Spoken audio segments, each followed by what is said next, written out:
அப்ப பிலிப் சொல்லியிருப்பாரு, நாத்தான்வேலே என்னுடைய வாழ்க்கை இருந்துச்சு, எனக்கு அநேக கேள்விக்குறிகள், நிறைய கேப், நிறைய எம்டினஸ்.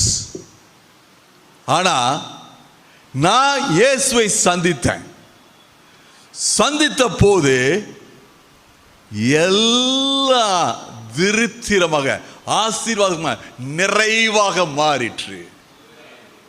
என் வாழ்க்கையில் இப்ப எம்டினஸ் இல்லை, என் கேள்விக்குறியெல்லாம் ஆச்சரியக்குறிகளாக மாறிவிட்டன. நாத்தான்வேலே அப்படி சொன்ன நாத்தான்வேலுக்கு மிகுந்த சந்தோஷம். ஆஹா, மோசே சொன்னவரை கண்டோம் சொல்றாங்களே, நானும் காண செல்வேன்.